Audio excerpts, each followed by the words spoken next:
메리 크리스마스, 말 그대로 그리스도께서 탄생하신 것을 기뻐하는 날입니다.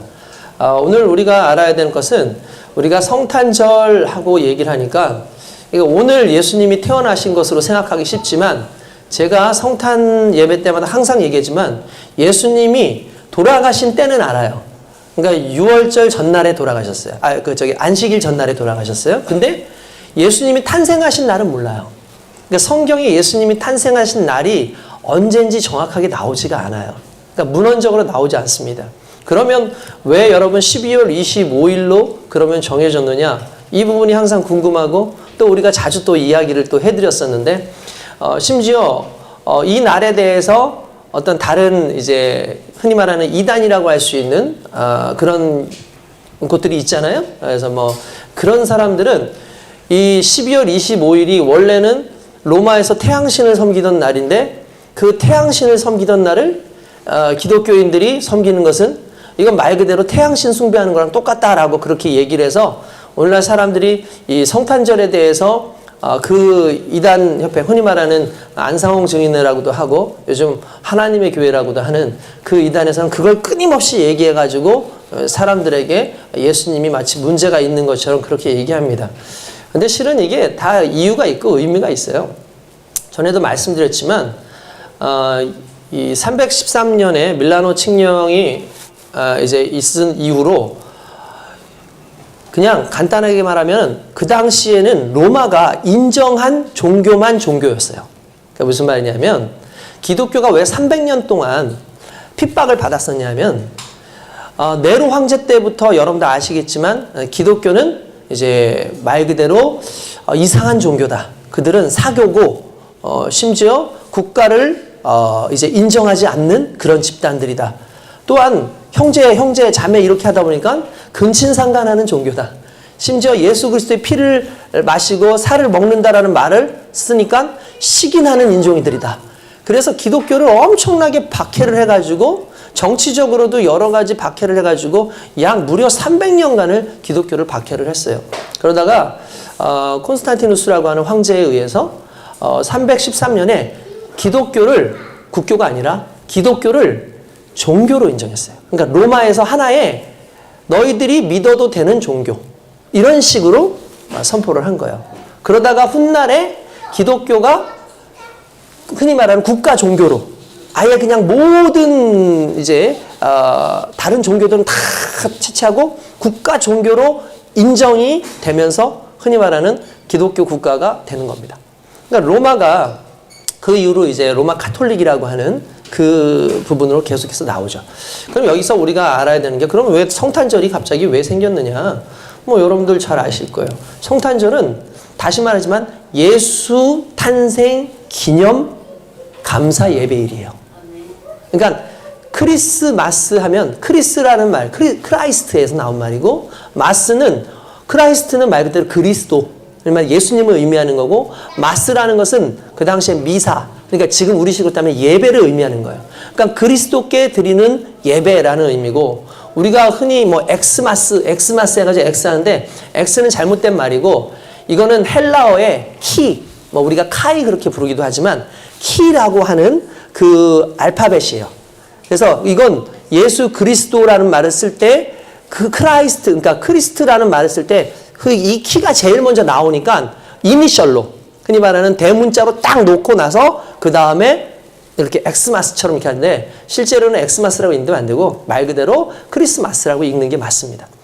그런데 중요한 것은 예수님이 탄생한 게 어느 때인지 모르니까 예수님이 탄생하시면 좀 기뻐하고 싶은데 이 날을 좀 정할 필요가 있었어요. 왜냐하면 이제 국가 종교로 기독교가 정식 국가 종교가 됐으니까.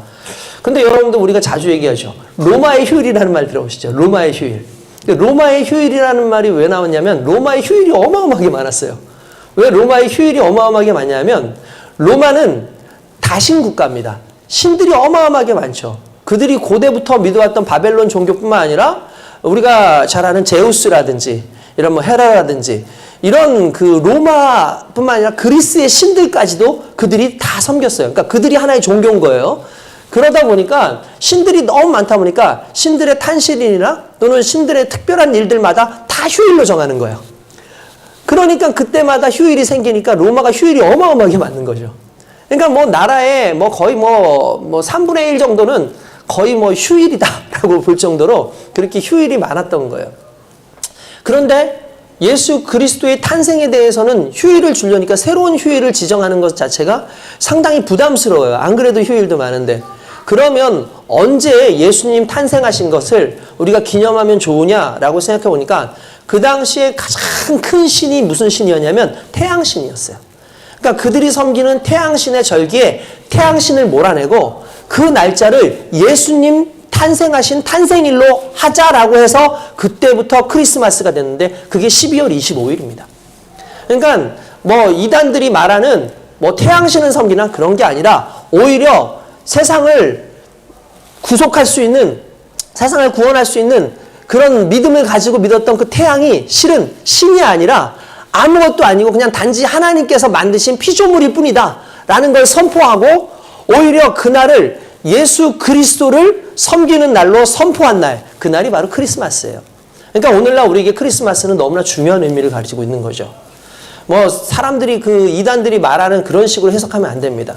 말 그대로 크리스마스는 이 세상을 뒤로하고 이제 예수 그리스도를 우리 인생의 가장 중요한 주인으로 모시는 날이다라고 생각하면 됩니다.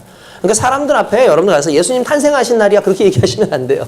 예수님 탄생하신 날은 다시 말씀드리지만 몰라요. 그게 어떤 기록상의 문헌상으로 뭐 태어나신 건 알겠지만 우리가 언제 태어나셨다라는 말이 나오지 않아요. 예수님 돌아가신 것은 정확하게 안식 전날인 걸 뭐 언젠지는 이제 알 수 있지만 예수님 탄생하신 건 모릅니다. 그래서 우리는 그냥 예수님 탄생하심을 기념하는 절기, 기념하는 절기로 그렇게 이야기를 할 수 있어요. 그래서 오늘은 예수님 탄생 기념 감사 예배다. 할렐루야. 그 주님께 감사드리는 저와 여러분 되시길 주님의 이름으로 축원드립니다. 할렐루야. 아멘. 그렇죠. 예수님 탄생하셨습니다.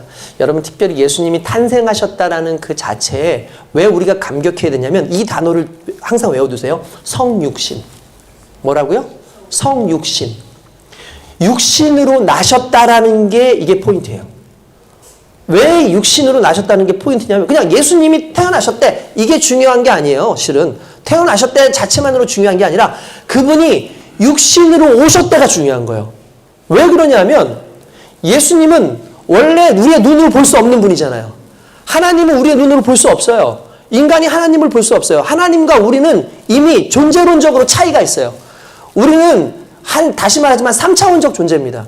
1차원, 2차원, 3차원 이 입체의 공간과 시간 안에 있는 존재잖아요. 근데 하나님은 이 3차원 이상이 그 이상이죠. 그 이상을 초월해서 계시는 분이기 때문에 영으로 존재하시는 분이기 때문에 어떤 육신의 몸을 가지고 계시는 분이 아닌 거예요. 그러니까 우리가 무슨 입체적으로 자꾸 하나님을 생각하지만 그분을 우리가 입체적으로 생각하는 건 우리가 입체이기 때문에 그냥 그분을 그렇게 생각하는 거고 실제로 존재적으로 따지면은 예수님이나 하나님은 어떤 몸으로 이렇게 존재하시는 분이 아닌 거예요. 그러니까 우리가 가지고 있는 이런 육신하고는 전혀 다른 어떤 영적인 분이신 거예요. 그러니까 상당히 다르죠. 그런데 육신이라는 건 간단히 말하면 피조물 아닙니까? 피조된 거잖아요. 만들어진 거잖아요. 여러분 생각해 보세요. 영이신 하나님, 창조하시는 하나님이 창조된 피조물 안으로 오셨다는 건 어마어마한 사건이라는 거예요. 이거는 질적으로 그냥 등급을 내린다면 최고의 등급인 분이 갑자기 최말단 등급으로 내려온 거랑 똑같은 거죠. 왜냐하면 창조하시는 분이 창조된 피조물로 오셨다는 것 자체가 어마어마한 사건이라는 거예요. 그러면 왜 예수님께서 이 어마어마한 사건, 흔히 말하는 피조물로 이렇게 오셨을까? 특별히 우리 인간의 모습으로 오셨을까? 간단합니다. 인간은 죄를 지었어요. 인간은 죄가 있어요. 그러면 인간의 이 죄를 뭔가 해결을 해야 되는데 해결할 방법이 없어요. 결국 우리는 우리의 죄로 말미암아 하나님과 멀어졌고 하나님과부터 분리되어 있고 하나님이 계시는 천국에 갈 수 없고 하나님이 아니 계신 곳으로 가야 되는데 그것이 영원한 형벌의 장소거든요. 그러니까 우리 육신은 그런 거예요. 그러니 육신이 죄를 지었기 때문에 죄 없는 육신이 나를 대신해서 죽어야 되고 형벌을 받아야 되는 거예요. 근데 인간은 그 누구도 죄 없는 자가 없어요. 다 죄가 있어요. 내가 대신 이 사람을 위해서 죽을 수도 없는 것이고 내가 대신 저 사람을 위해서 형벌을 받을 수도 없어요. 왜냐하면 내가 널 위해서 죽을게 라고 말하지만 결국 나도 죄 있는 인간이기 때문에 모두가 사형수인 사람이 어떻게 대신해서 죽을 수 있겠습니까? 그래서 예수님께서 죄 없으신 예수님께서 인간의 육신으로, 왜? 육신이 죄를 지었으니까 육신으로 오셔서 육신의 고통을 당하시고 십자가 형벌을 당하시고 죽임 당함으로 말미암아 온 인류의 죄를 대속하시는 놀라운 사건이 바로 성육신, 예수님이 육신으로 오신 거예요. 이 사건이 무너져 버리면 기독교는 무너져 버리는 거예요. 그래서 초기의 이단들 중에서 영지주의자라고 하는 이단들이 있었는데 그 영지주의자들은 영은 순수한 것이고 깨끗한 것이고 육신은 더러운 것이기 때문에 예수님께서 어떻게 이 더러운 육신 안에 오실 수 있느냐? 그건 부패다, 타락이다. 그렇기 때문에 예수님께서 오신 것은 유령처럼 그냥 형체가 실제로 존재하는 것이 아니라 예수님의 모습 그냥 이렇게 유령처럼 그냥 영으로 이렇게 천사처럼 나타나시는 것이다라고 사람들을 막 그렇게 얘기해서 사람들이 한때 그곳으로 빠졌고 그것이 문제되는 게 뭐냐면 영은 구원받고 순수한 것이고 우리 안에 영이 있으니까 육체는 대신에 더러운 것이기 때문에 이 육체는 어떻게 되든 상관없다. 그러니까 이 육체를 함부로 하는 거예요. 음란하고 더럽고 추악한 곳에 쾌락을 즐기는데 육체를 써도 돼. 나는 이미 영으로 구원받았으니까 상관없다 해서 그런 이상한 것들이 교회 안에 들어오면서 교회가 타락하기 시작했던 거예요. 그래서 예수님께서 보여주신 게 뭡니까? 육이 더러운 것이 아니다. 육이 더러운 것이 아니다. 하나님이 만드신 것은 선하다. 근데 그 육신을 가지고 있는 인간들이 그 육으로 범한 모든 죄악들이 결국 하나님을 기쁘시게 하지 못하기 때문에 거룩하신 그리스도 예수께서 인간의 육신으로 오셔서 구원하셨다는 이 사건 이 자체로 결국 우리가 하나님 앞에서 구원받을 수 있다는 것을 오늘 성탄을 통해서 우리는 다시 생각해 봐야 될 줄로 믿습니다. 그러므로 다시 말씀드리지만 성탄절은 그냥 단순히 그냥 우리가 야 기쁘다 주님 오셨다 그냥 이런 걸로만 끝내면 안 되는 절기라는 거예요. 왜 주님 오심이 기쁜 것이냐, 왜 성탄이 성육신이 우리에겐 이렇게 중요한 것이냐를 오늘 저와 여러분들이 좀 깨닫기를 주님의 이름으로 축원드립니다. 성탄절 그러면 거의 아마 전 세계가 함께 기뻐할 겁니다. 기뻐하지 않는 나라가 없고 사람들이 없죠. 정말 크리스마스 다가오면 전 세계가 뭐 캐롤, 뭐 카드 이런 거 하지 않습니까? 크리스마스 트리 같은 거 하고 뭐 장식되고 크리스마스 카드 서로 나눠주고 옛날에는 요즘에는 크리스마스 카드 안 나눠주는 것 같아요. 제가 옛날에 그 중고등학교 때에는 가장 돈 많이 들어가는 때가 12월 달이었어요. 왜냐면 카드를 사야 돼. 게다가 저처럼 이렇게 큰 교회를 다녔던 사람들 또 아는 친구들도 많고 아는 후배들 선배들도 많으면 거의 100장 정도를 사야 되는 거예요, 카드를. 그러면은 그거를 지금처럼 무슨 뭐 컴퓨터가 있어가지고 프린터가 있어가지고 뽑는 게 아니잖아요. 일일이 손으로 다 손글씨를 써야 돼요. 제가 글씨체도 커요. 그런데다가 글씨가 이쁜 편도 아니에요. 게다가 손으로 쓰려면 또 글씨를 좀 느리게 썼어요, 제가. 그러니까 이걸 하려면은 한 며칠을 밤을 새가지고 써야 되는 거예요, 거의. 그래서 이렇게 나눠졌어요. 그러던 시절이 있었어요. 아마 여러분들 아마 그러지 않았을까 싶은데 또 학교나 기관 같은 데에서는 크리스마스 실이라 그래가지고 여러분 생각나시죠? 크리스마스 실을 판매하는데 이것도 강제적이야. 선생님들이 불러가지고 너 몇 개 살 거야? 너 몇 장 살 거야? 그랬다고. 그러면 기본 10장은 사야 돼. 그러면 그거 강제적으로 강매해가지고 그거 나눠주면 그걸 이제 크리스마스 때 이제 결핵협회로 보내요. 크리스마스 결핵협회로 보내면 결핵협회에서 그 실을 발행한 거거든요. 그걸로 결핵 환자들을 많이 살렸어요. 그러니까 여러분 솔직히 요즘에는 요즘에 다시 결핵이 또 유행한다 그러더라고요. 근데 불과 몇십 년 동안 결핵이 거의 없었어요. 우리나라에 결핵이 안 보였는데 최근에 면역력이 사라지고 이제 여러분들 아시겠지만 바이러스도 계속해서 이것들이 진화를 해요.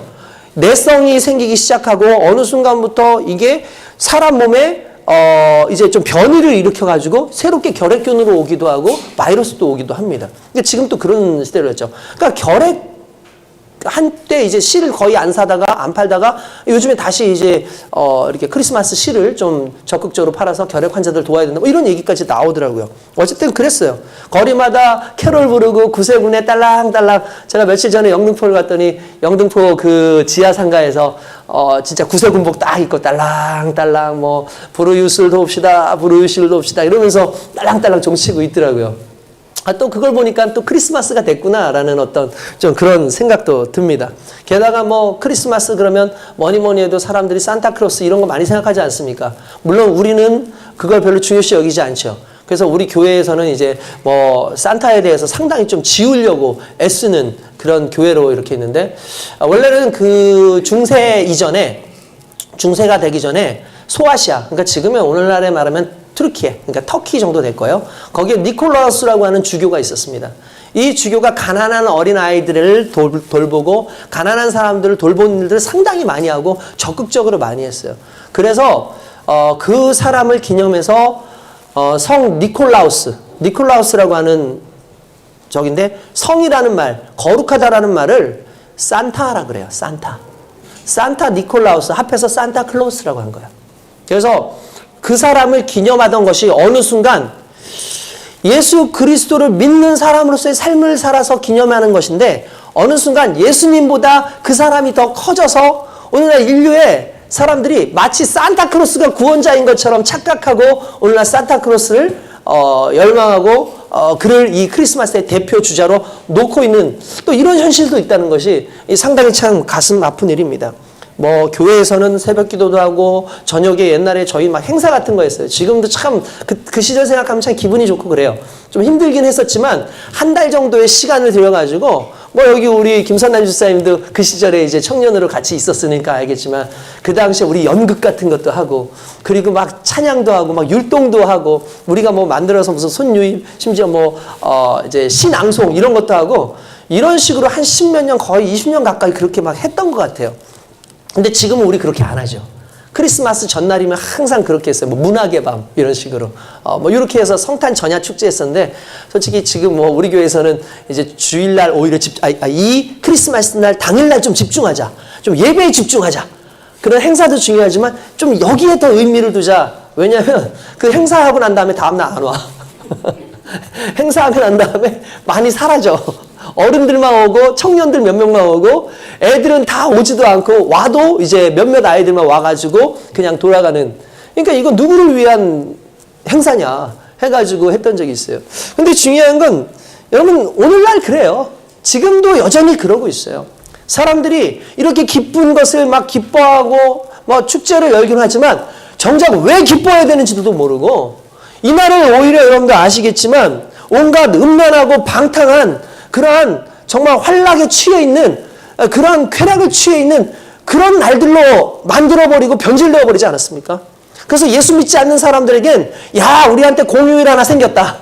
야 좋은 우리 진짜 쉴 수 있는 날 하나 생겼다. 이 날에 우리가 그냥 있으면 뭐냐? 한번 축제를 열어보자. 그래서 이렇게 정말 힘든 시절인데도 불구하고 호텔이나 모텔이 가득 차 있다는 거예요. 방을 구하러 가도 마치 예수님 방목구에서 나가는 것처럼. 아 그래서 그랬나? 빈방이 없었던 이유가 그거 아니었나요? 아니 그렇게 모텔에 가득가득 사람들이 다 들어있다는 거예요. 온갖 교성들과 온갖 이 환희의 이 육체적 어떤 그 쾌락을 위해서 사람들이 이 크리스마스를 점점 변질시켜가고 있는 이때에 우린 크리스마스가 왜 우리에게 의미가 있는지를 적어도 우리 크리스찬들만큼은 다시 한번 생각해 봐야 될 줄 믿습니다. 말 그대로 크리스마스는 그리스도께 드리는 예배예요. 여러분 우리가 그리스도께 드리는 예배로서 오늘 이 자리에 오신 게 맞습니까? 오늘 그리스도께 예배 드리기 위해서 여러분들 준비되어진 마음으로 오셨습니까? 여러분 정말 그리스도 예수께 감사하고 그리스도 예수를 통해서 우리의 인생이 변화되었음을 감격하면서 그 감동으로 기쁨으로 이 자리에 오셨습니까? 그렇다면 오늘 우리의 예배는 하나님의 은혜 가운데 정말 성령 충만한 믿음의 영성 있는 거룩한 예배인 줄로 믿습니다. 성탄절은 하나님이 비천한 죄인의 신분으로 오셔서 정말 모든 인생을 구원하시는 놀라운 사건이기 때문에 이 사건 앞에서 오늘 저와 여러분들이 다시 한번 주님을 바라보고 그 주님 앞에 우리의 믿음을 회복하는 귀한 역사가 일어나시길 주님의 이름으로 축원드립니다. 우리 주님은 우리를 위해 오시기도 했지만 나를 위해 오셨다는 사실에 좀 더 집중해야 돼요. 그냥 우리라고 하는 것에 뭉뚱그려져서 오신 예수님이 아니라 나를 위해서 오신 예수님, 나 한 사람을 살리기 위해서 오신 예수님이라는 의식이 있어야 돼요. 누군가 물어봅니다. 예수님께서 인류에 나 혼자밖에 없었다면 오셨을까요? 그때 얘기하죠. 아마 너 혼자였어도 오셨을 것이다. 왜냐하면 너를 사랑하시니까. 나를 사랑하시는 하나님이 나를 위해서 보내신 그리스도 예수를 여러분 우리는요 감상적으로 생각하면 안 되고요. 그냥 단순히 예수님을 의미적으로만 생각하면 안 되고 실제로 그 주님이 내 주인이 되실 수 있도록 주님께 나의 모든 것을 드리는 귀한 그런 예배가 있어야 될 줄로 믿습니다. 저는 오늘 본문을 통해서 정말 이 귀한 예배, 예수님의 탄생을 맞이하는 세 부류의 사람들에 대해서 한번 같이 나눠볼까 합니다. 오늘 성경을 보면은 여러분 등장하는 세 사람들이 있습니다. 그냥 부류라고 할게요. 왜냐하면 사람 한두 사람 단수로 등장하는 게 아니기 때문에 뭐 많은 사람들이 등장할 수도 있기 때문에 과연 그들이 어떤 모습으로 예수님의 그 성탄을 맞이했는가의 모습이 과연 우리 속에는 나타나고 있지 않는가를 좀 생각해보는 그런 시간이 되었으면 좋겠습니다. 여러분 첫 번째로 우리는요 헤롯을 한번 생각해 볼 수 있습니다. 헤롯에게의 성탄절은 과연 무엇일까? 성탄을 맞이하는 헤롯에게 있어서의 그 성탄은 어떤 의미였을까를 좀 생각해 볼 필요가 있습니다. 제가 지난주, 그러니까 이번 주죠. 이번 주일날 설교하면서 헤롯에 대해서 말씀드린 거 여러분 생각나시죠? 대략 여러분들 헤롯이 어떤 사람인지 말씀드렸어요.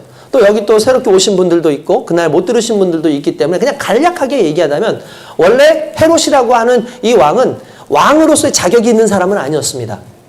원래 이스라엘이 이제 포로에서부터 탈출이 아니죠. 이제 해방이 되어서 고국으로 돌아와서 다른 민족들에게 지배를 당하다가 제사장들에 의해서 다시 이게 나라가 회복되어지는 그 역사가 있었어요. 그래서 하스몬 왕조라고 하는 왕조가 한 200년 정도 가까이 한 100 몇십 년 가까이 이렇게 왕조가 생겨가지고 이렇게 이스라엘이 다시 회복이 되는 그런 상황이었어요. 그러다가 로마가 일어나가지고 폼페이오스 장군이라고 하는 사람이 이 이스라엘을 점령했어요. 시리아, 이스라엘 이쪽을 다 점령을 해버리면서 이스라엘이 갑자기 하스모니아 왕조가 무너져버리고 로마의 지배 안에 들어가는 마치 우리가 일제시대로 들어가는 것처럼 일제강점기로 들어가는 것처럼 그런 시기가 온 거예요. 그런 시기가 되었을 때 안티파스라고 하는 사람이 있었는데 그 안티파스라는 사람이 이 로마에 붙어가지고 그들에게 이렇게 잘하니까 그에게 왕권을 줍니다. 그럼 너가 여기 다스려. 이 지역 다스려. 그리고 우리한테 세금 잘 내고 앞으로 조금 잘해라. 알겠지? 이렇게 얘기를 합니다. 그러고 있다가 이 사람이 죽을 때에 파살이라는 사람이 있고 또 지금 성경에 나오는 헤롯이라고 하는 헤롯 대왕이라고 하는 사람이 있는데 둘에게 나눠줘요. 땅을 나눠줘요.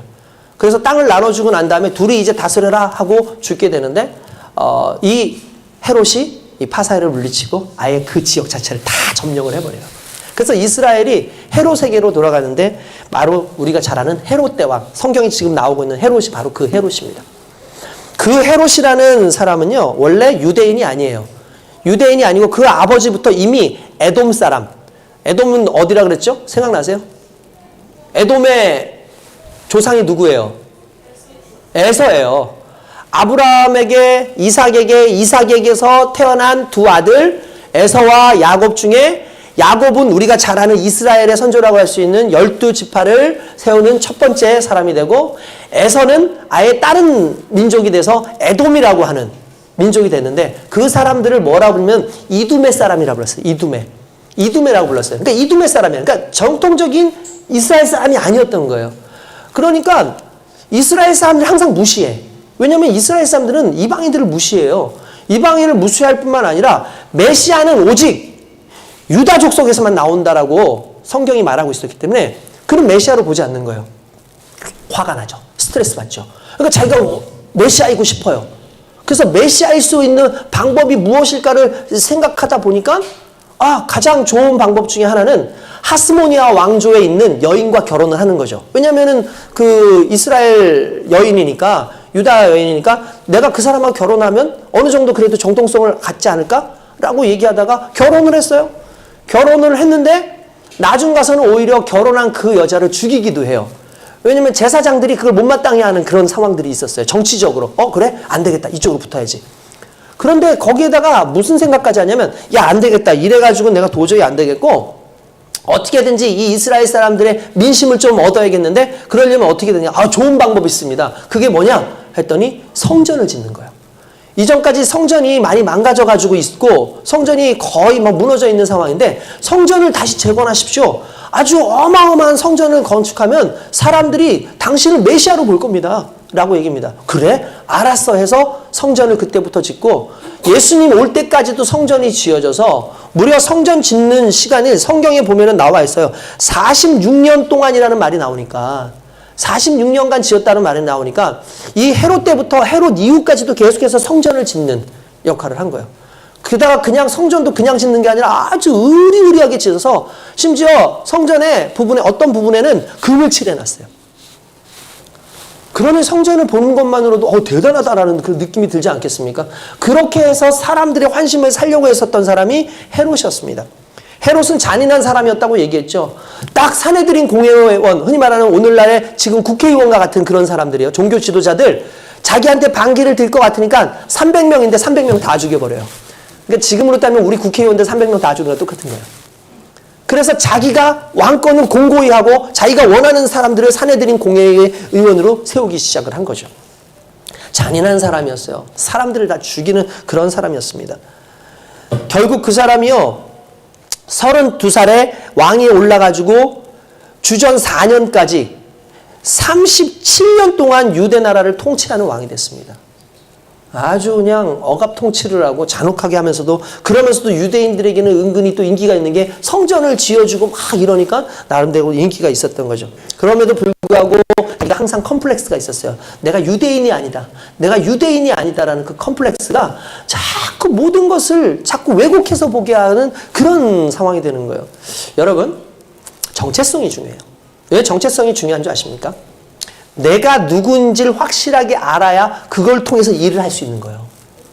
내가 무언가인지를 알아야 돼요. 내가 누군지를 알아야 돼요.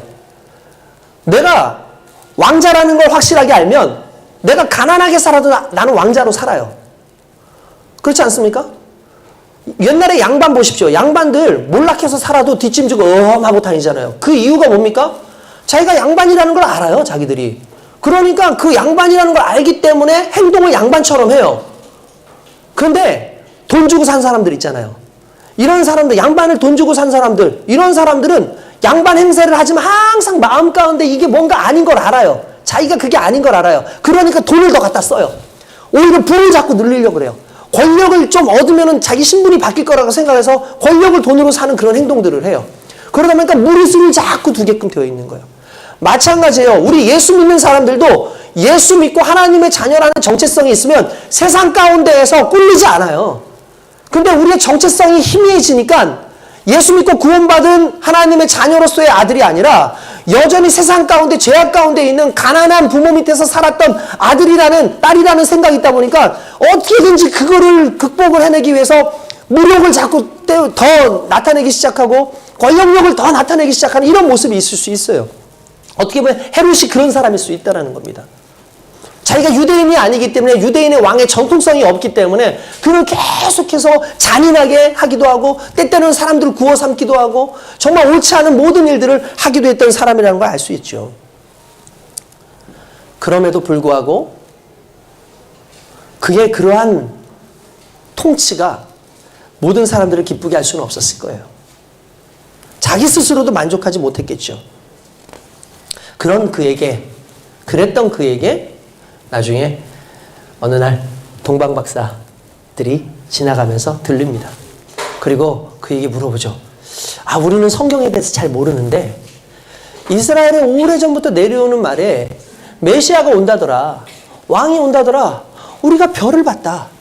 우리가 별을 봤는데 이건 보통 별이 아니었다. 이건 왕이 나타날 것을 상징하는 그런 별이 우리를 이끌어서 가고 있는데 저 별이 어디에 머물지 모르는데 당신들은 그 왕이 어디에서 나타날지 아느냐라고 물어봅니다. 그렇게 물어보니까 이 헤롯이 깜짝 놀라죠. 왜냐하면 성경에도 그렇게 나와요. 헤롯뿐만 아니라 예루살렘 자체가 다 소동했다. 크게 난리가 났다라는 뜻이거든요. 그런데도 침착하게 얘기해요.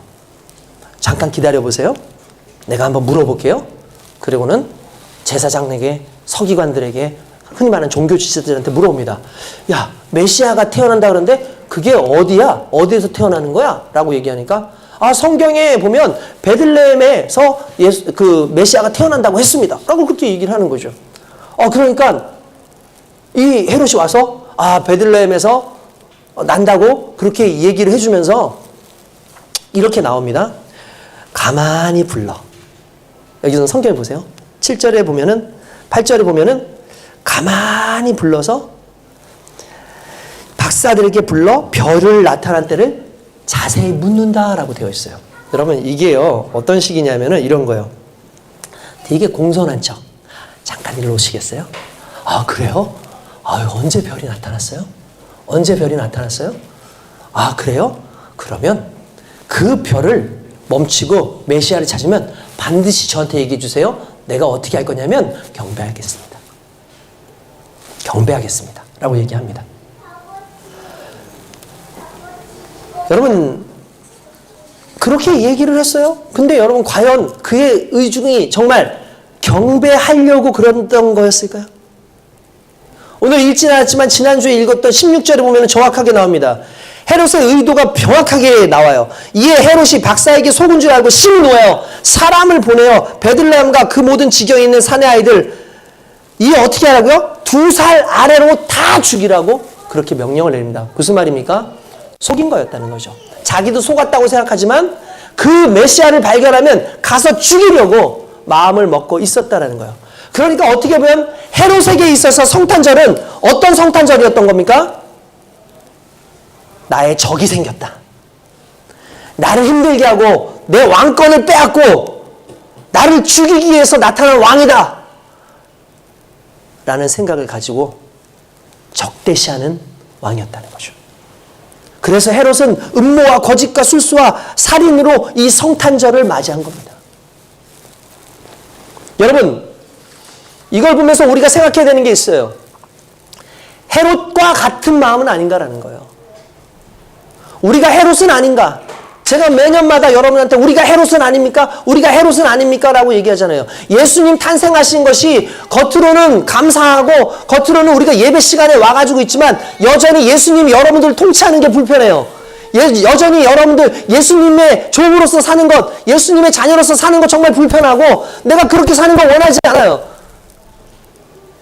왠지 아십니까? 내가 왕이에요. 내가 주인이에요. 근데 그 주인 자리를 내어드려야 돼요. 그러니까 온갖 겉멋을수로 이 정도면 되지 않았어? 이 정도면 신앙생활 이 정도만 하면 되는 것 아니야? 내가 예수님께 이 정도만 하면 되는 것 아니야? 라고 말하면서 정작 속으로는 예수님을 적대시하고 내 주인이 되는 것을 방해하고 내가 하나님의 영광을 나타내기보다는 하나님께서 내게 간섭하실 것, 이 부분에 대해서 너무 불편해하는 이 모습으로 우리가 있는 것은 아닌가라는 거죠.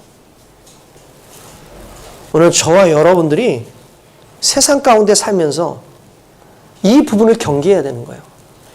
예수님의 성탄을 헤롯처럼 대하지 않았으면 좋겠습니다.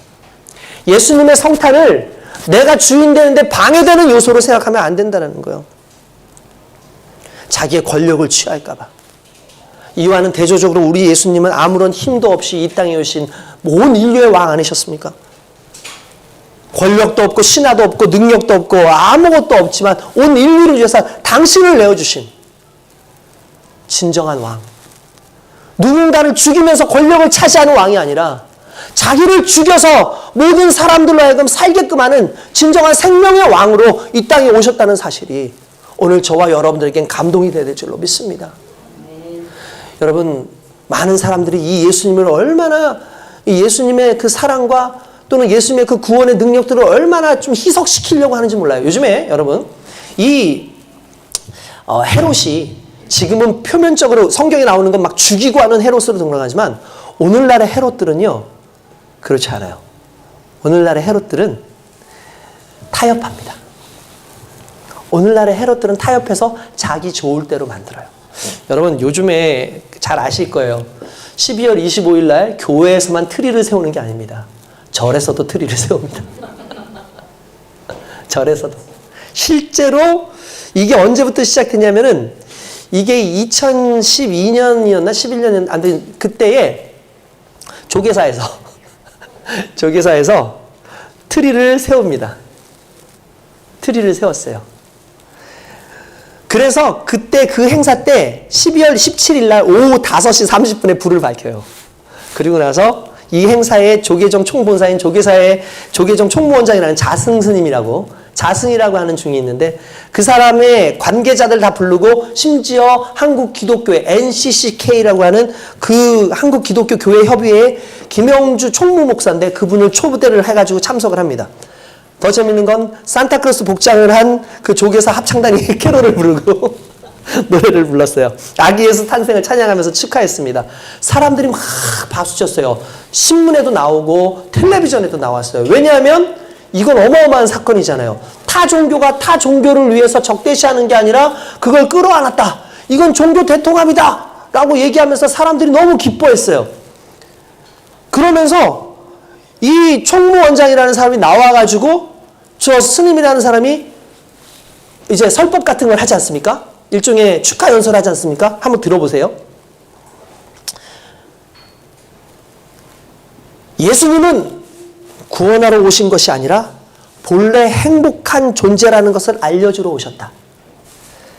어리석음을 버리면 행복과 평화가 넘치는 본래 자신을 발견하게 됩니다. 오른손의 자비를 왼손이 모르게 하는 비움의 지혜는 이 땅의 행복과 평화를 더욱 따뜻하게 하고 다시 공덕으로 돌아오게 합니다. 예수님 오신 뜻 살펴서 나눔으로 함께하는 사회를 만들어가도록 노력합시다. 이렇게 얘기했어요. 좋은 말이죠. 여러분 이 말 속에서 이상한 거 발견하십니까? 아마 우리 믿는 사람들이라면 발견했을 거예요. 솔직히 이걸 듣고 모든 사람들은요, 와! 막 쳤어요. 특히 불교 계통은 박수 쳤어요. 근데 목사님들은 큰일 났다. 이제 올 것이 왔다. 옛날에는 적대시하던 그들이 어느 순간 우리랑 타협하기 시작하는데 그 타협 속에 묘하게 물타기를 하면서 구원자이신 예수를 구원자가 아니라고 얘기하는구나. 그러면서 인간의 철학으로 바꿔가는구나 이거예요. 여러분 이게 왜 중요한 줄 아십니까? 우리가 주목해야 되는 부분이 이거예요. 예수님은 구원하러 오신 것이 아니라 본래 행복한 존재라는 것을 알려주러 오셨다. 여러분 이 말은 무슨냐면 인간은 행복한 존재인데 속세에 번뇌가 있어, 고민이 있어. 그러니까 이 번뇌 이런 거 다 극복하고 해탈하면 우리는 행복하다는 존재라는 걸 깨닫게 되는 거야가 이게 불교의 교리거든요. 근데 기독교의 교리는 이거죠. 인간은 죄인입니다. 인간은 죄와 사망의 권세 아래 살고 있습니다. 어떠한 짓을 하든 어떠한 상황을 가지고 있든 그들은 구원받을 수 없습니다. 그래서 예수 그리스도께서 구원자로 오셨고 그분을 통해서 내가 죄인임을 깨닫고 나는 행복한 사람이 아니라 불행했던 사람인 걸 알고 예수를 통해서만 오직 구원받을 수 있습니다가 우리가 가지고 있는 진리잖아요. 그런데 불교에선 희석시키는 거예요. 아, 예수님 구원자요? 구원 얘기하려고 하신 게 아니라 원래 우리는 행복한 사람인데 우리가 딴짓하느라가 행복자라는 걸 몰랐던 거예요. 그러니까 좀 욕심 버리고 이런 거 내려놓으면 우리 행복한 거 깨달을 수 있습니다. 라고 얘기한 거예요. 기독교의 정체성이 없는 사람들에게 이 말은요 너무나 행복한 말이었던 거예요. 우리를 죄인이라고 얘기하지 않아요. 원래 우리는 행복한 사람이었다.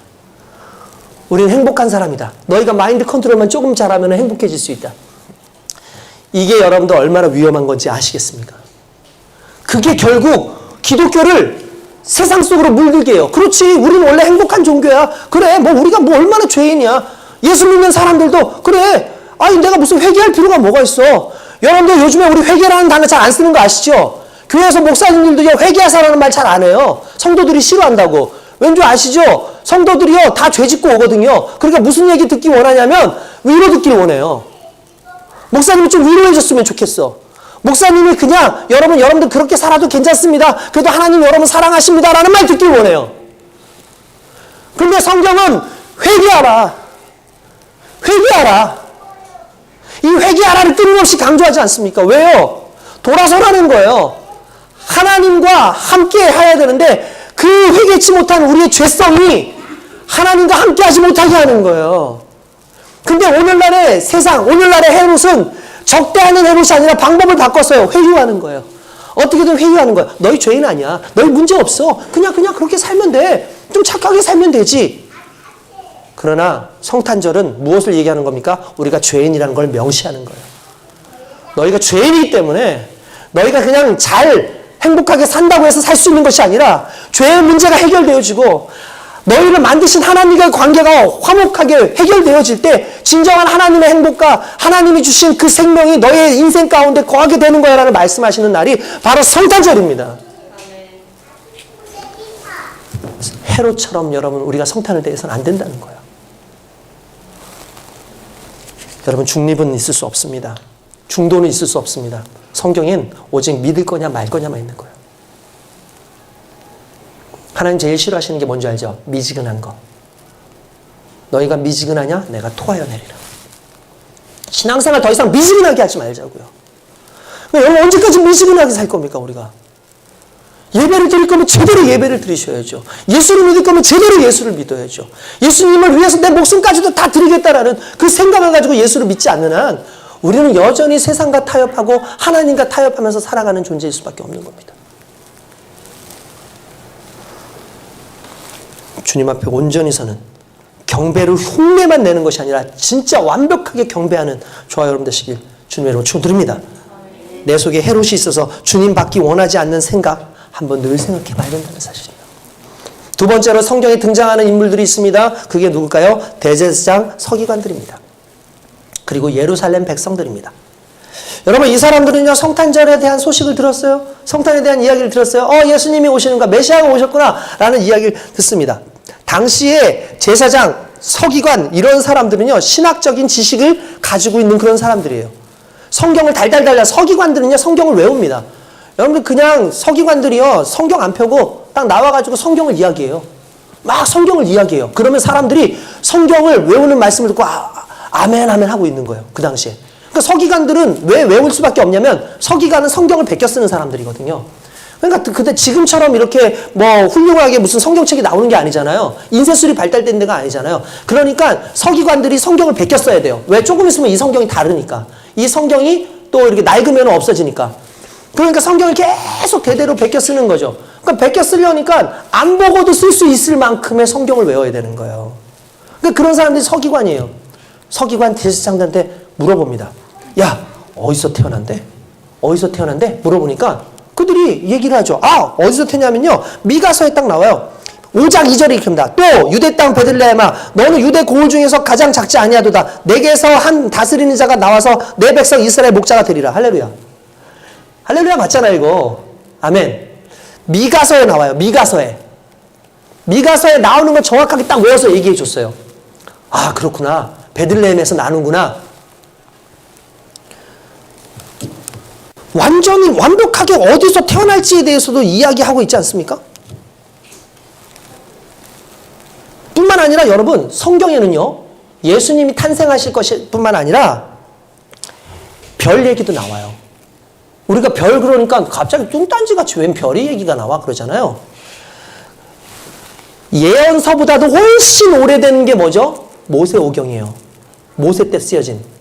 그러면 기원전 1446년 정도에 모세가 썼다고 한다면 무려 예수님 탄생하기 이전 약 1400년 이전에 쓰여진 민수기 24장 17절에 보면 이렇게 나옵니다. 내가 그를 보아도 이때의 일이 아니며 내가 그를 보아도 가까운 일이 아니로다. 한참 먼 일이죠.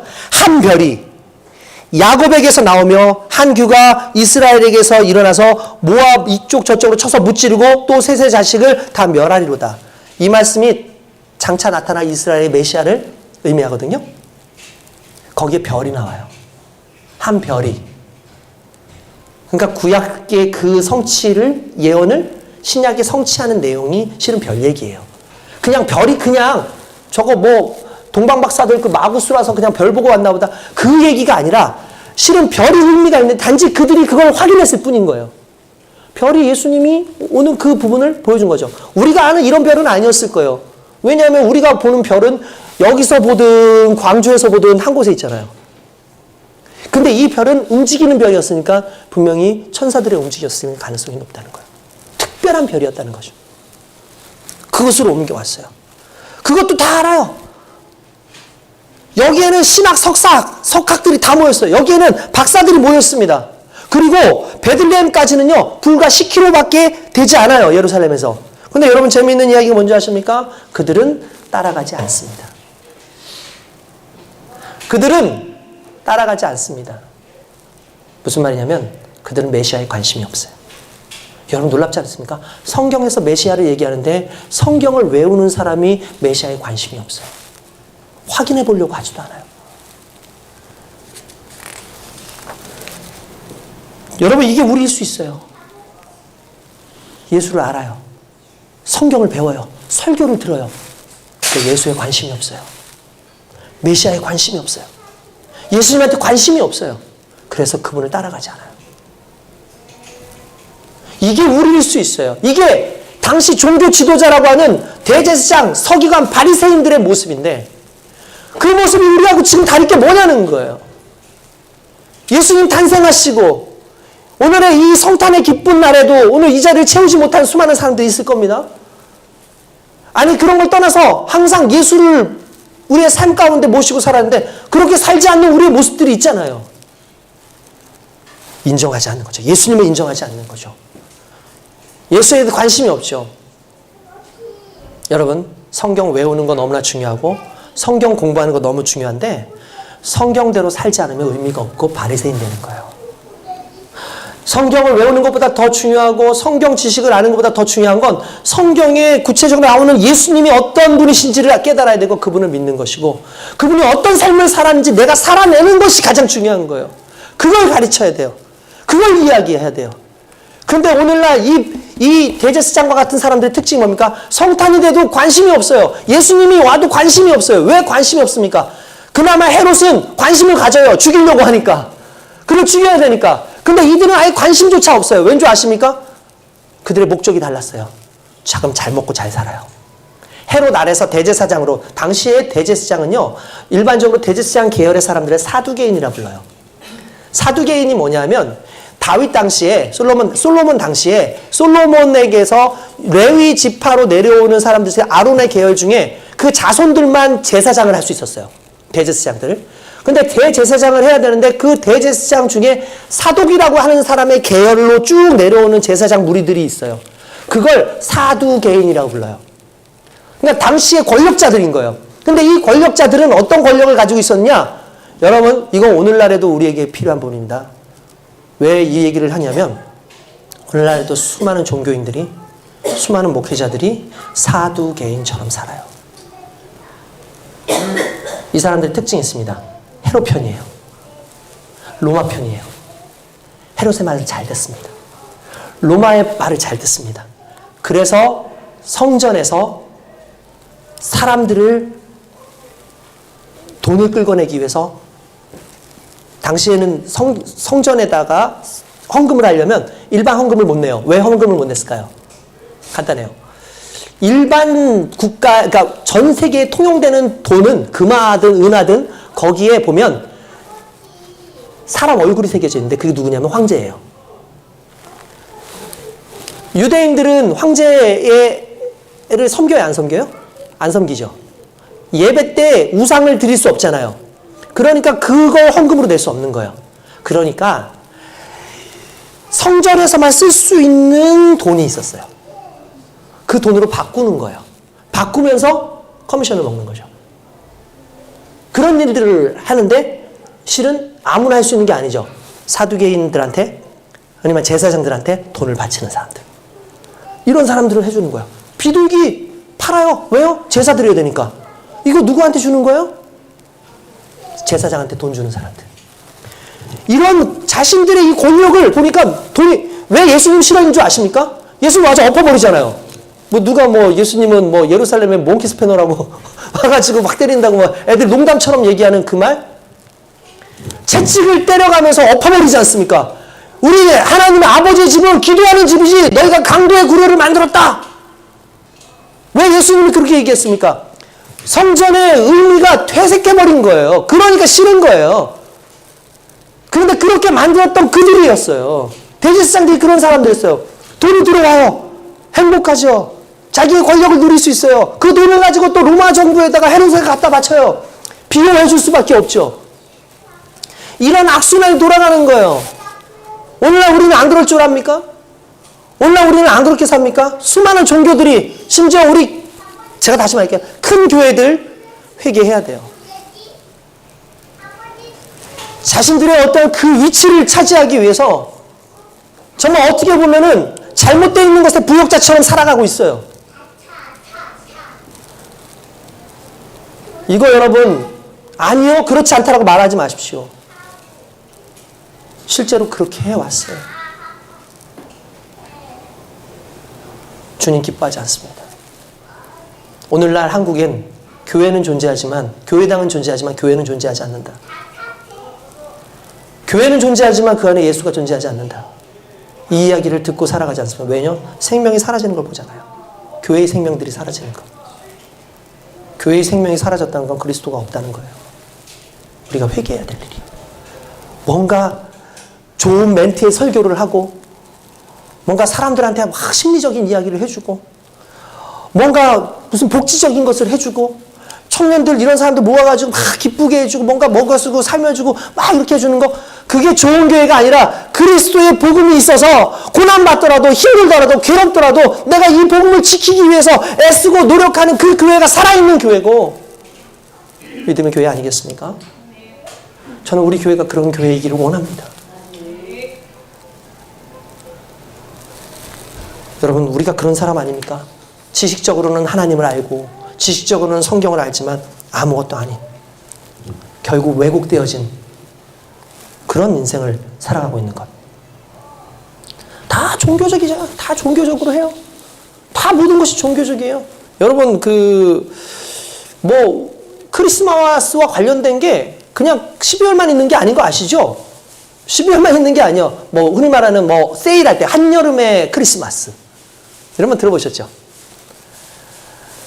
화이트 크리스마스가 아니라 어느 순간 핑크 크리스마스 되고, 여러분, 최근에요. 몇 년 전이었는데, 9월에도 크리스마스에 대한 기념일이 있는 거 아십니까? 9월 17일. 무슨 날일까요? 고백데이. 고백데이. 9월 17일 고백데이. 9월 17일 날 고백을 받으면 크리스마스 때 혼자 있지 않는다. 고백데이.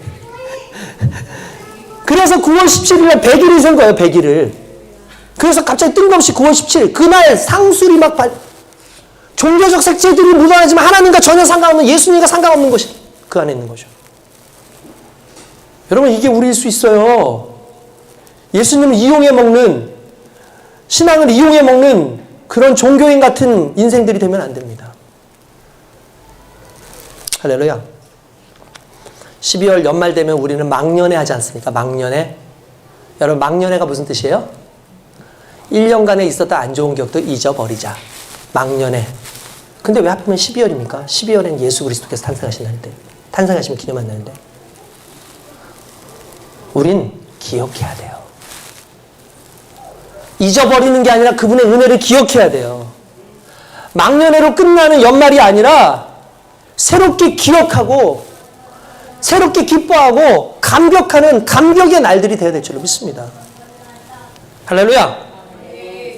마지막으로 우리가 세 번째 부류라고 할 수 있는 동방박사들 한번 생각해 봅시다. 여러분, 이분들은 참 대단한 분들입니다. 전에도 얘기했죠. 물리학 박사 아니고 천체학 박사 아니다. 당시에 점성술사, 마고스, 마고노이 이렇게 말합니다. 이런 사람들 그냥 별 따라 보는 건데, 제가 아까 전에 얘기했잖아요. 성경에 나와 있는 별 얘기가 있지만 그냥 이 사람들도 우연하게 본 거예요. 왜냐하면 별을 항상 관찰하는 사람들이었으니까. 그걸로 점을 치던 사람들이니까. 이 사람들 예수님 몰라요. 하나님도 몰라요. 알고 믿은 게 아니에요. 그래서 은혜가 있는 거예요. 왜? 하나님 먼저 찾아오신 거예요. 우리 인생 가운데 우리가 알고 예수님 믿었습니까?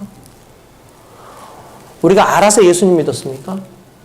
아니에요. 그분이 먼저 와주신 거예요. 이들도 그런 복을 받은 거죠. 어떻게 보면. 어느 날 보니까 별이 있어. 보통 별이 아닌 것 같아. 이 별과 관련돼서 문헌을 찾아보니까 유대교에서 문헌이 나와. 성경에서 문헌이 나와. 그러면 유대교의 그러나. 그리고 아닌 게 아니라 그 별이 가는 곳이 유대 땅으로 가는 거예요. 그걸 가는 거 보니까 그를 쫓아가죠. 점점 쫓아가죠. 세 사람 아니에요. 얘기했죠. 동방박사 세 사람 아니에요. 동방박사 세 사람이라고 하는 거는 자꾸 세 개의 예물을 드렸기 때문에 세 사람이라 그러는데 실은 세 사람이 아니라 어마어마하게 많은 무리들이었어요. 그 무리들이 가야지 그 긴 여정을 할 수 있었고 제산도 지킬 수 있었고 병사들도 따라가야 돼요. 뿐만 아니라 어느 정도의 위치가 있어야 돼요. 그래야지 헤롯도 만날 수 있어요. 평범한 사람이 무슨 수로 헤롯을 만나요? 그런 사람들이 쭉 가가지고 갑니다. 많은 무리들이 간 거예요. 저는 여기서 그런 생각해봐요. 찾아가는 신앙생활. 찾아가는 신앙생활.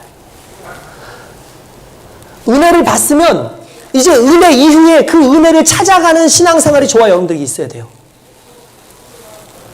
여러분 생각해 보십시오. 아까 전에 얘기했죠. 헤롯도 정적인데도 불구하고 찾아가지 않아요. 그죠? 그리고 대제사장도 서기관도 말씀을 아는데도 찾아가지 않는데 말씀도 모르고 아무것도 모르는 이들이 찾아가요. 이방인들이잖아요. 왜 의미가 있는 줄 아십니까? 왜 마태복음에 이걸 썼을까요? 그거예요. 이방 민족이었던 우리가 구원받은 하나님의 은혜의 사람들이라는 거예요. 이건 너무 놀랍지 않습니까? 유대인이 아니라 오히려 이방인이었던 우리 예수 안 믿었던 정말 그들과 상관없는 동양에 살고 있는 우리들이 예수를 믿을 수 있는 이유가 뭡니까? 그 사건이에요. 예수님은 유대인을 위해서 오신 것이 아니라 온 인류를 위해서 오신 예수님이기 때문에 오늘 우리가 믿을 수 있는 은혜가 거기에서 발생한 거죠. 그래서 동방박사들이 나오잖아요. 이방인이잖아요. 그런데도 가잖아요. 왜 가는 거예요? 하나님께서 그들에게도 구원의 은혜를 주시는 거죠. 그것을 찾아가는 믿음의 생활. 놀랍지 않습니까? 이게 몇 년 동안 됐는지 몰라요. 이게 금방 된 게 아닐 거예요. 어마어마하게 오랜 기간 동안 지금처럼 우리가 KTX 타고 비행기 타고 가는 시기가 아니잖아요. 걸은 거예요. 상단을 이끌고 가려면 어마어마하게 걸어야 돼요. 그리고 별이라는 게 여러분들 어디에 딱 머물러 있는 게 아니라 가만히 있다가 또 가. 갔다가 또 멈췄다가 또 가. 그래서 그걸 따라가야 돼요. 그게 밤에만 가요? 낮에도 가잖아요. 낮에 별 보여요? 잘 안 보이잖아요. 어디로 갔는지도 안 보일 수도 있어요. 그런데도 불구하고 그거를 관찰해가지고 찾아간다는 거 어마어마한 힘과 어마어마한 노력들, 그때 물질적인 엄청난 소요들이 있었다는 거예요. 어떻게 보면 그들은 그들의 인생을 건 거예요. 예수의 탄생을 우리의 인생을 걸 수 있을 만큼 여러분들에게는 그렇게 받아들여지고 있냐는 것이죠. 할렐루야. 저는 여러분들이 예수 그리스도를 찾아가는 믿음의 생활을 했으면 좋겠습니다. 뿐만 아니라 그들은요, 독특한 특징이 있어요. 예수님을 만나자 기뻐했어요. 오늘 말씀해 보면 9절 10절에 보면 박사들이 왕의 말을 듣고 갈새 동방에서 보던 그 별이 문득 앞서 인도하여 가다가 악이 있는 곳 위에 머물러 서 있더라. 그들이 별을 보고 매우 크게 기뻐하더라. 할렐루야. 왜요? 만날 수 있으니까.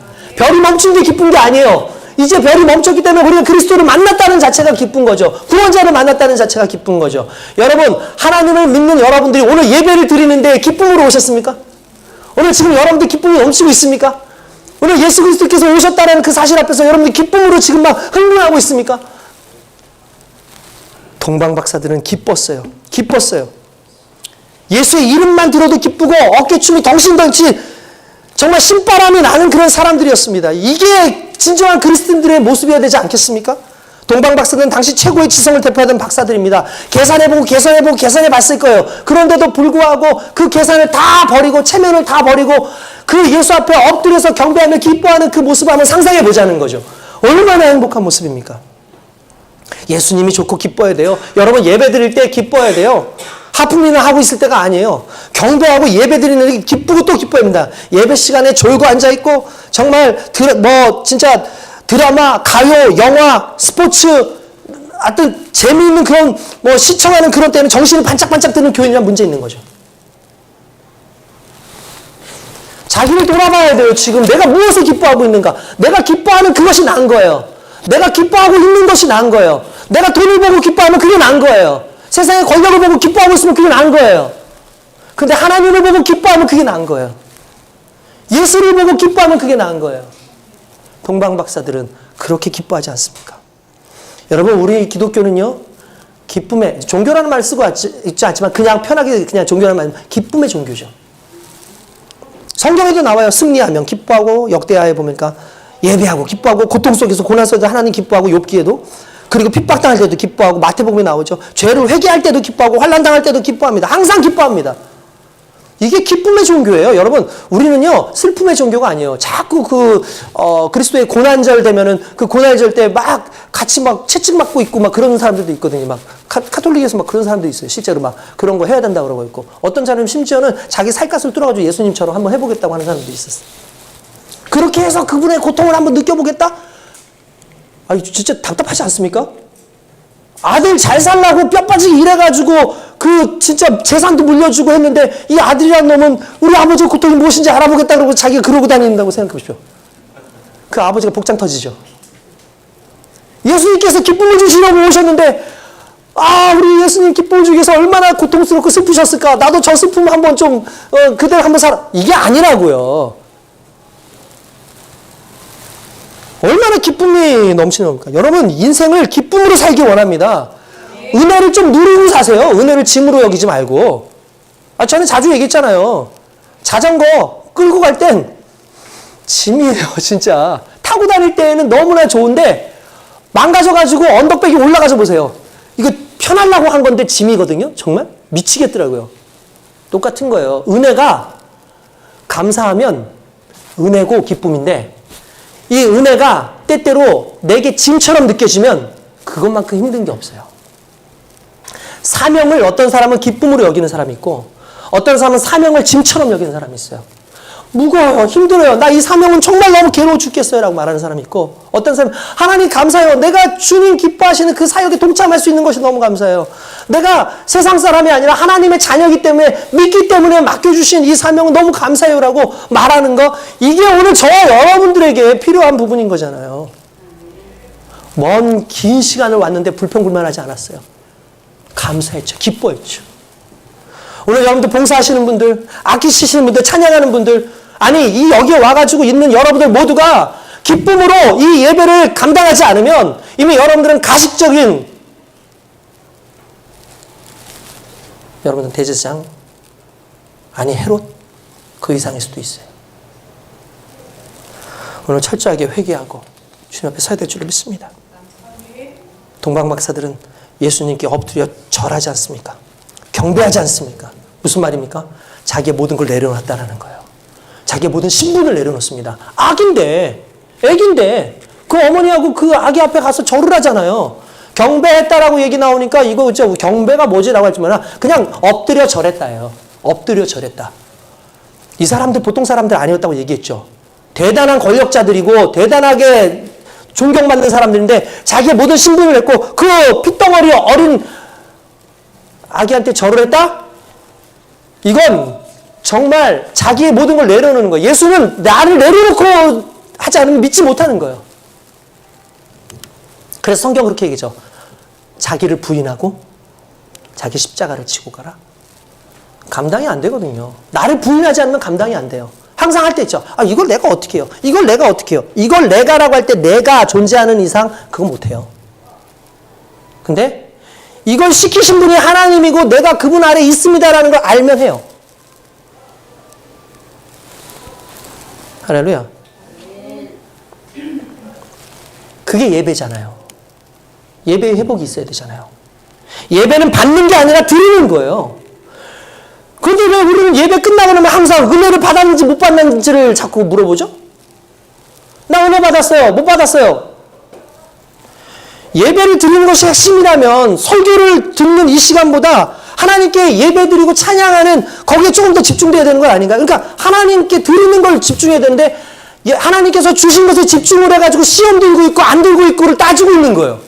그 설교에 내가 시험 들었다. 아니 하나님께 예배드리는 시간에 그러면 그 설교도 하나님이 주시는 말씀이면은 내 말씀이라고 믿고 달려가면 되는데 좋네 안 좋네 예배를 드렸는데 은혜를 받았네 안 받았나에 집중을 하게 되면 어떻게 예배가 되냐고요.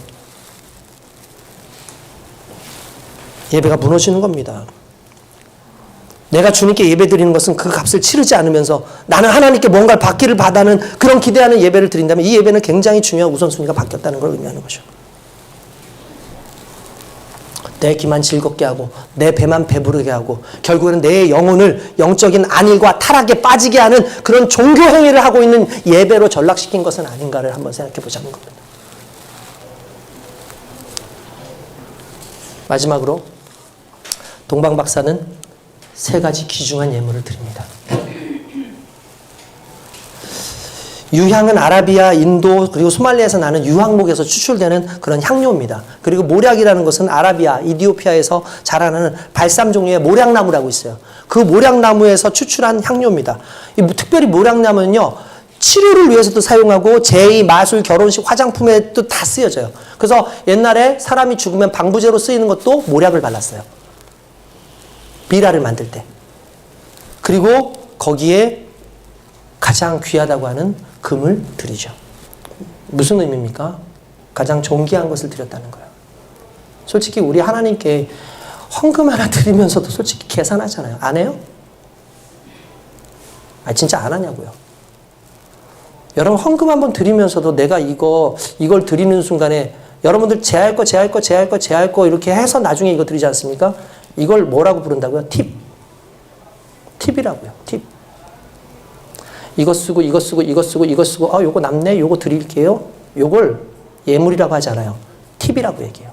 우리는 하나님께 팁 드리고 있어요. 왜 그런 삶을 삽니까? 예수님을 믿는다고 하면서.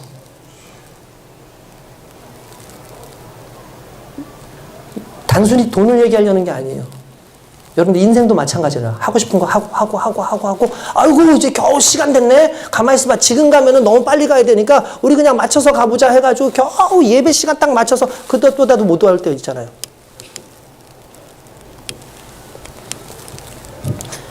예수님께 팁 드리는 생활하지 마십시오. 예수님은 그렇게 모멸받는 분 아닙니다. 팁은 하인들한테 주는 거예요. 먼저 하나님께 드리고 먼저 하나님께 드리고 나를 생각하면 하나님이 나를 생각하세요. 내가 나를 생각하고 하나님께 드리면 답이 없어요. 근데 내가 하나님을 생각하면 하나님이 나를 생각하세요.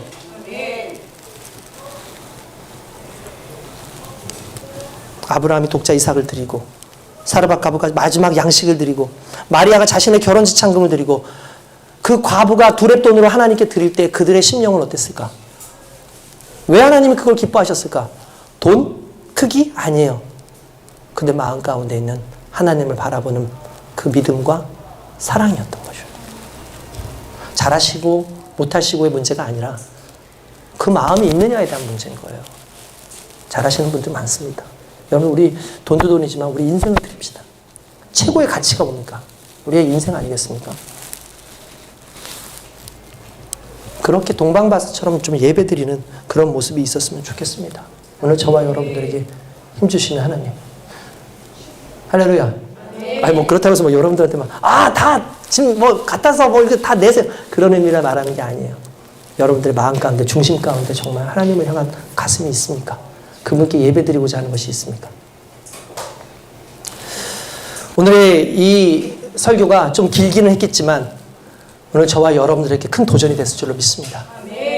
우리를 뒤돌아보는 그런 시간이 됐을 줄로 믿습니다. 하나님 앞에 정말 여러분들의 인생을 한번 드리기 원합니다.